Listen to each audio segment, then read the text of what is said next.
Hello, my name is Brent, and welcome to the ShelterPoint Basic Training featuring the DHS ESP TANF workflow instruction.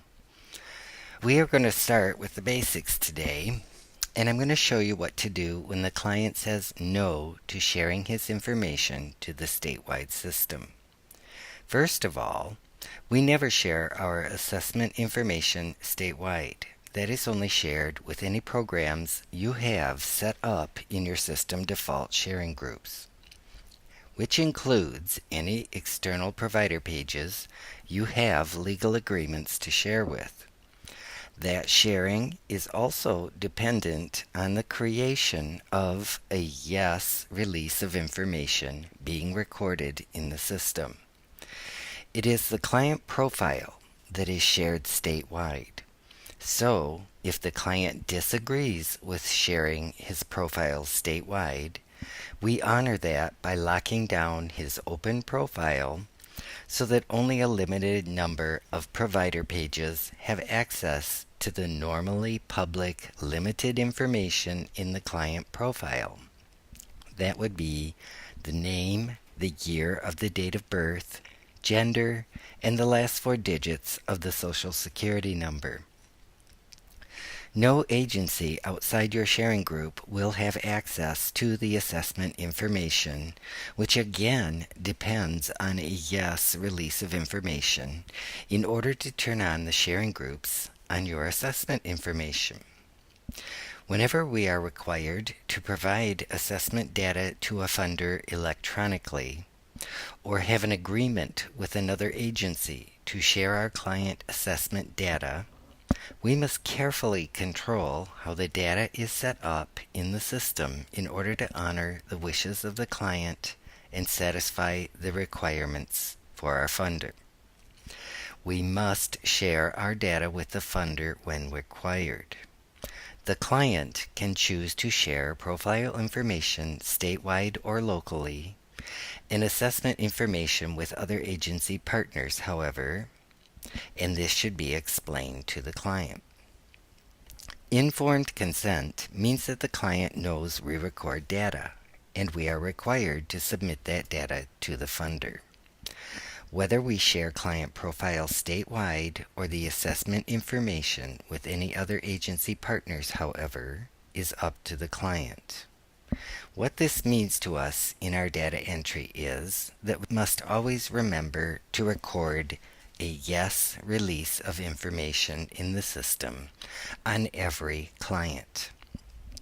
The process of honoring the client's wishes to remain private are honored by locking down first the statewide client profile so that it will no longer share outside our sharing group.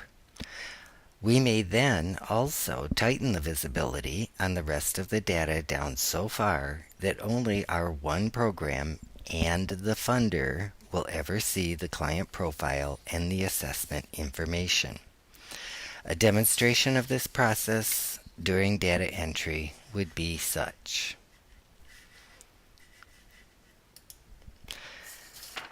Let's say a client comes in and they do not want anything shared at all. We explain to the client that we will lock down all of his records concerning involvement with our agency, but we do have to record certain data, and that data does belong to the funder who is providing the grant for the services.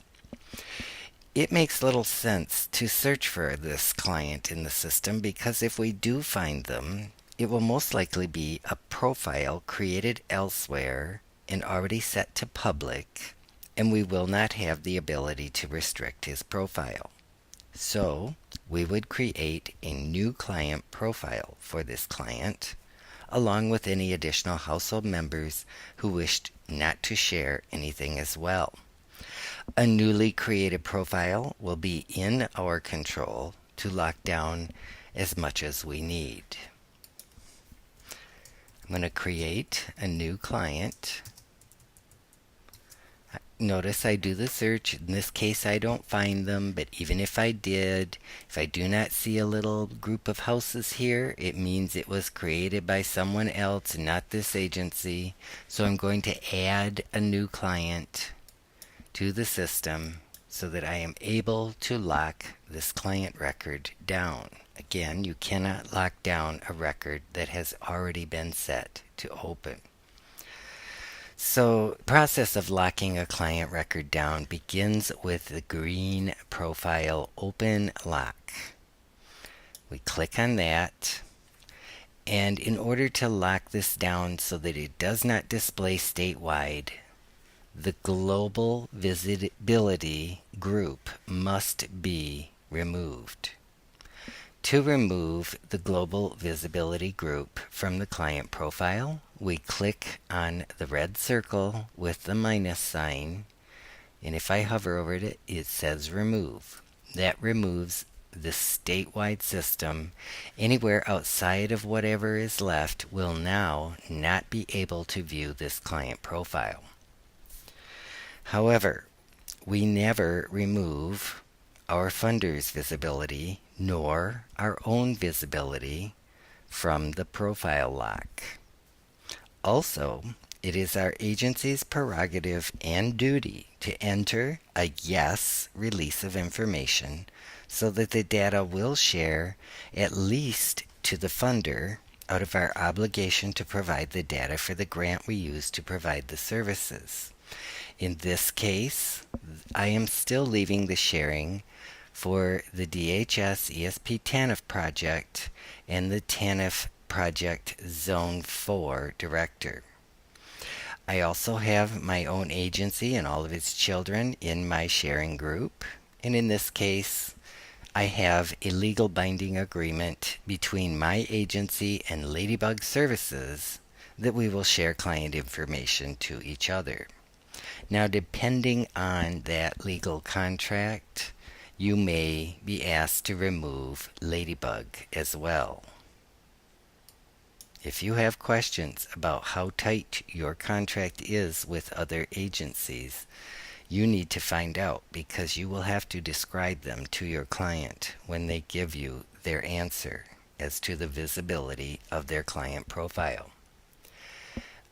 Again, in order to have our reports correct for the funder, our yes recorded release provides the means for the data to be visible.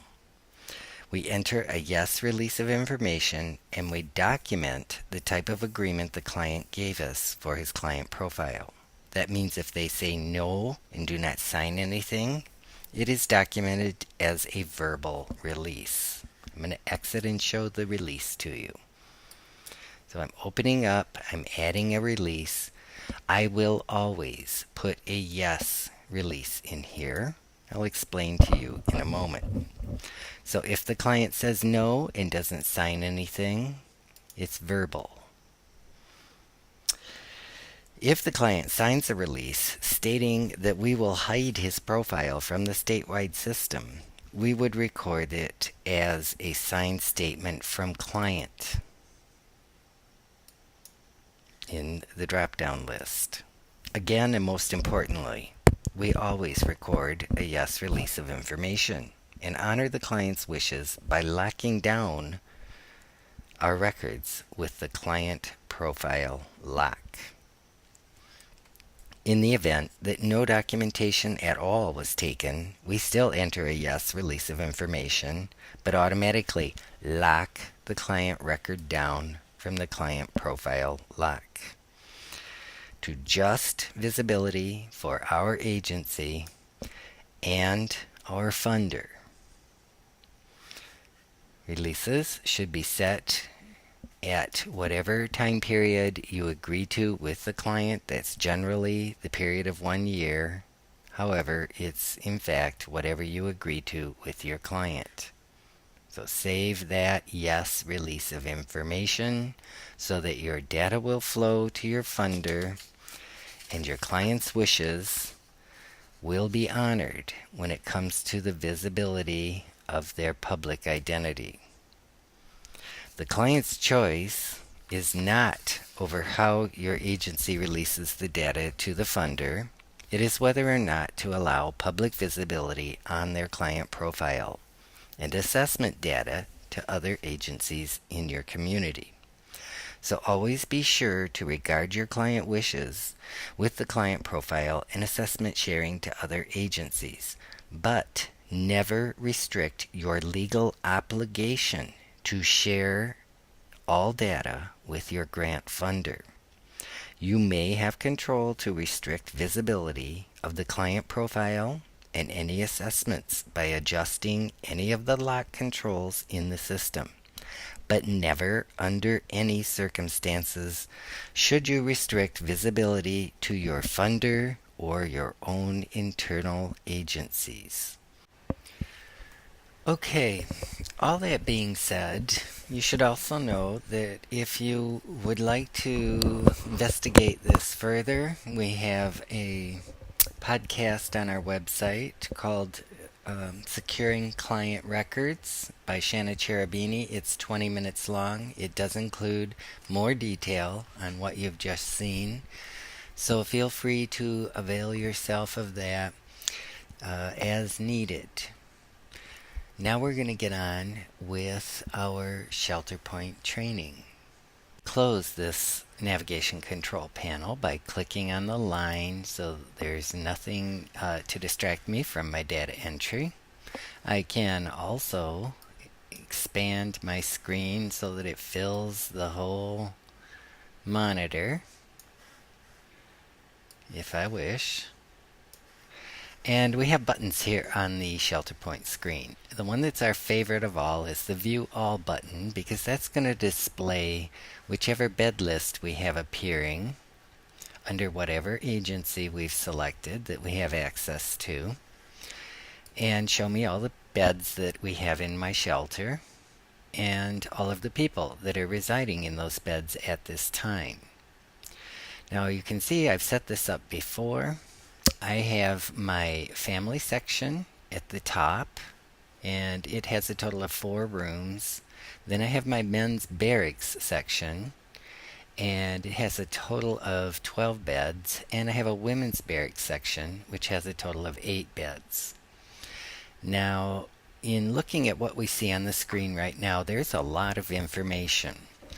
First thing is we can see people's dates of birth when it's been entered. Here's a client that shows no date of birth, no gender, so I know that this client needs some work done on it to get it ready for any reports that we might run. It's not going to help much not to have a date of birth and a gender on a client. And we can see other things. We see the marker family is put into room 2, family room 2. And there's a total of 4 clients that fills that entire room 2 up. Then we have the Jones family. It's a family of 3, and they're in family room 3. Now there's 4 beds in family room 3, so I put the 4th bed on hold, and the way you do that is to click on the word hold, and that will notify